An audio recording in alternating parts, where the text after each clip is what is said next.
Alrighty, welcome back everyone. We just broke down all of the superlatives for this past weekend, kind of tied a little bit of a bow on this week 12 slate, and now time to get into week 13, and we'll break it down with my top 15 teams in the country as we head into it. It will have some shakeups, and I've said something on here before that will come into play here, and I'll explain it here in a second. But a lot of things happened this past weekend. Some teams that you don't know how far you want to drop them, like BYU. You don't know how far you want to, ding some teams like Tennessee that lost this past weekend, but I still think is a very talented team. I did my best. I'll leave it at that for the time being. I know people will be not too jazzed about this, but I'll roll with it for the time being. Tulane's at 15. This is the best team in the group of 5. Now, we can have a conversation of whether a 12-1 Boise State is getting in. I'm not arguing that. I don't necessarily think there's too much of an argument for Tulane in that respect. That being said, I'm ranking teams on who I think is the best team. That is the better team. I feel very confident when I say that. I think they will be the better team even if they do finish 11-2 this year with an American title, miss out because Boise State goes 12-1. I'll still think that's the best team in the group of 5. Now, doesn't necessarily matter too much if you don't have the resume to go along with it, but Tulane is my number 15 team. They are the best team in the group of 5, and as of right now, that's what matters to me when I'm making these rankings, at least for the group of 5 specifically.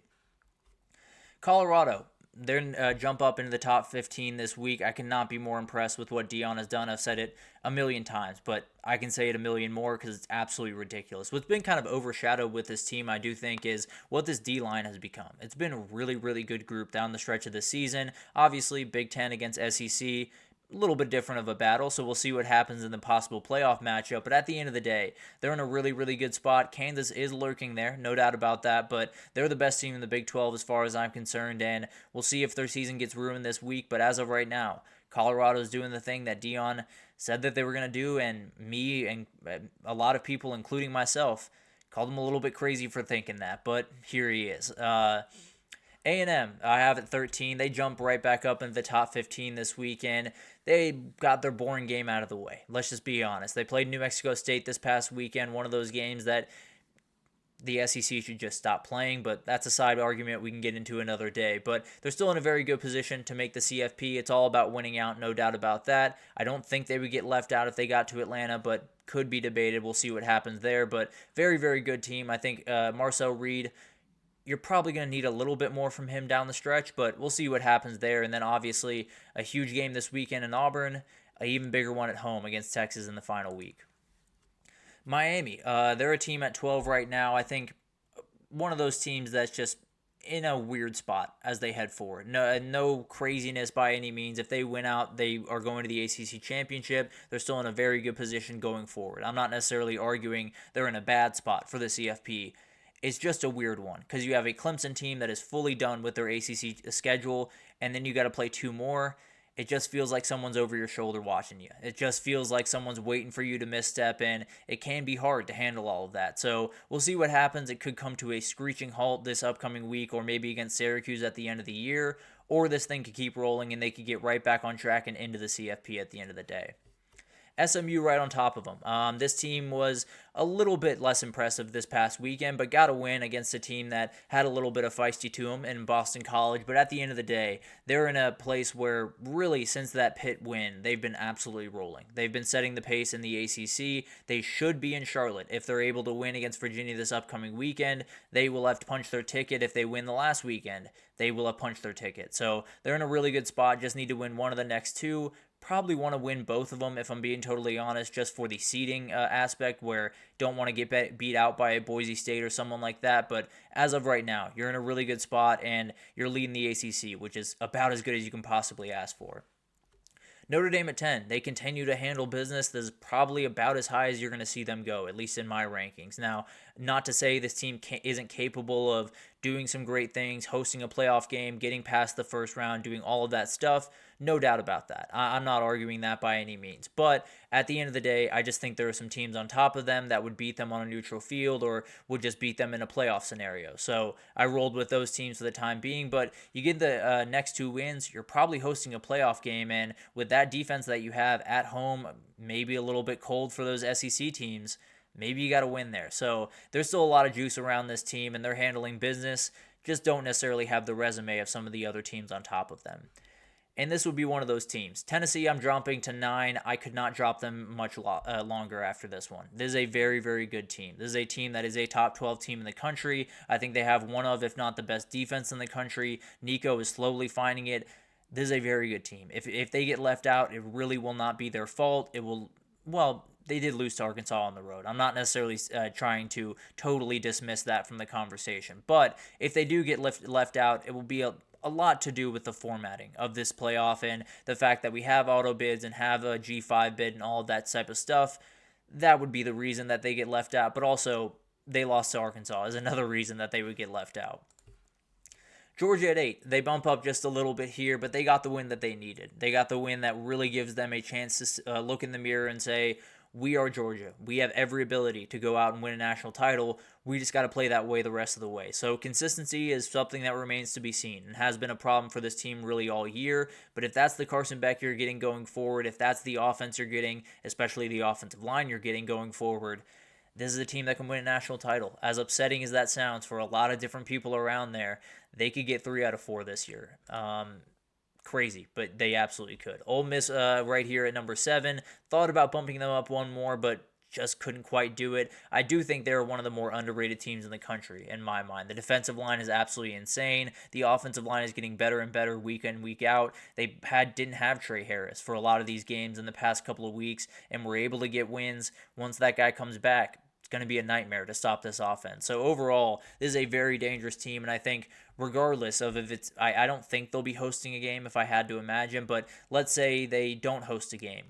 I don't think anyone wants to invite this team into their place. I'll be totally honest. I think this is one of those teams that's downright terrifying. But win out and they're in, lose at any point, and they're officially out. I feel very confident in that. Alabama at 6. This Alabama team has about as high of a ceiling as anyone in the country. When you have a guy like Jalen Milroe that can do the stuff that he can do athletically, you're going to be able to have a lot of fun. Let's just be totally honest. Now, they do have Oklahoma and Auburn standing in their way, but you win those 2 games, you're on the way to Atlanta for the year 1 of Kalen DeBoer. A lot of people in that T-shirt crowd are going to be a little bit upset about that, but here you are. You got a really good coach, and wouldn't you know it, you're winning a lot of football games. That's crazy how that works. But at the end of the day, Alabama here at 6, still in a very good position, and very well could get one of those byes if they go to the SEC Championship and beat Texas or Texas A&M.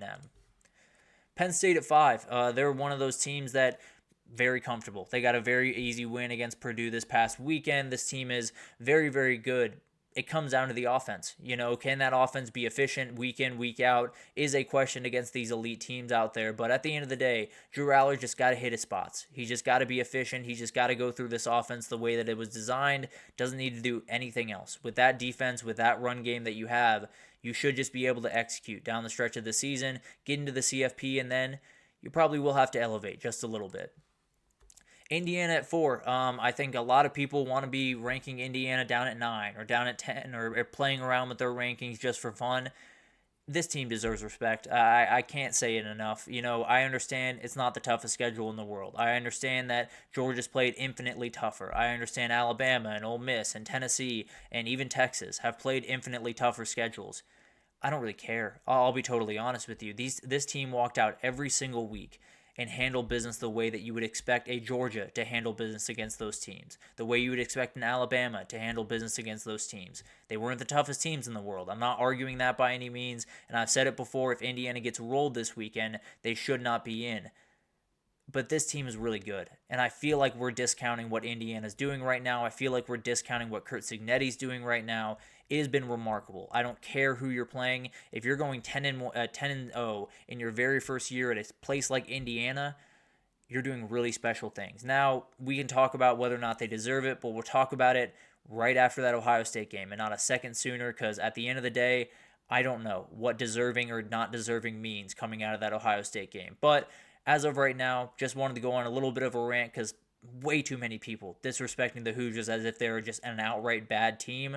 They're not. They just haven't played the toughest schedule in the world. Good news is they won most of their games by 28 points. So you don't have to worry too much about this being a good football team. We'll obviously find out more this weekend, but getting a little sick of the Hoosiers' disrespect. That's all I'm going to say right now. Texas at number 3. They struggled this weekend, no doubt about that. The offense feels to be a little bit boom or bust. Quinn Ewers, If they're going to win a national title, that has to just elevate his play. There's no doubt about that. And everyone around that program has said it. I bet Quinn is thinking it right about now. So he's just got to be a little bit better. He is fully capable of being that guy. I mean, we've seen it throughout his career. We've seen it at Alabama. We saw it at Michigan earlier this year. We've seen it in Red River a couple of years ago. The dude can play. The dude can play an elite level. The problem is you got to get that run game going. You got to get in protection. And if you can do both those things, it's going to be a really, really hard team to stop. The problem is they have a really high ceiling. They have a really high floor. They're playing a little bit closer to the floor than they need to right about now.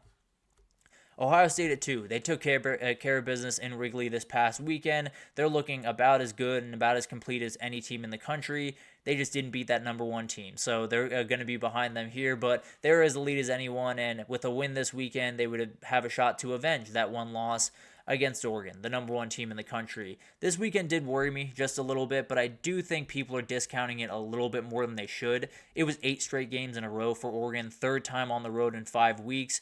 It's very, very tough to win those games, especially at night in Camp Randall. I'm going to give them a little bit of a pass here. Every single team that has won the national title over the last 25 years, or really in the playoff era, but let's just say 25 years just for fun. They have had one of those games. They have had a game where it gets ugly, where they don't play good football, where they're all over the place, where the offense doesn't show up when they should, and they find a way to win. That is what championship teams do. It can be 16-13. It can be 3-0. It does not matter. Finding a way to get that win, move on with your undefeated season, maybe lock up an undefeated season as the only team in the Power 4 to do it. But at the end of the day, it is going to be really, really interesting to watch this team the rest of the way. They are as complete as can be. They're as talented as can be. And as long as they don't have one of those sleepy performances in the Big Ten Championship or in the playoff, I expect this team to win a couple of playoff games and be firmly in the mix for a national title. But a ton of really fun stuff this past weekend.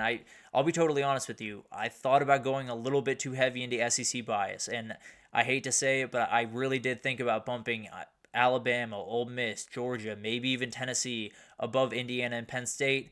I couldn't do it. I couldn't do it because winning football games just has to matter. I understand that games aren't quite as aggressive, aren't quite as intense, and I've said time and again, the SEC is the best conference in the country. They play the best football. They are the deepest conference in the country. You also got to give some respect to a team that's going 11 or 10-0 in the Big 12, in the Big 10. So I'm going to leave it alone for the time being. I'm going to hold water for Indiana. That being said, if Indiana were to lose by a lot this weekend, they fully deserve to be at number 4 right now.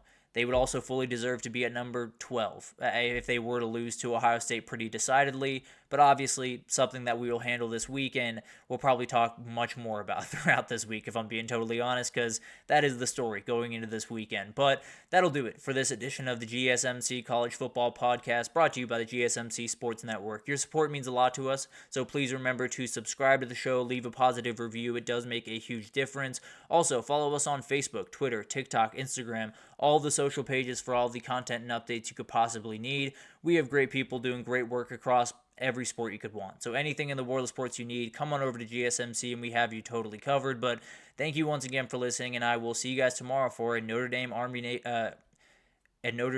breakdown. But going to be an incredible day, and we'll get into our breakdowns tomorrow, so tune in for that.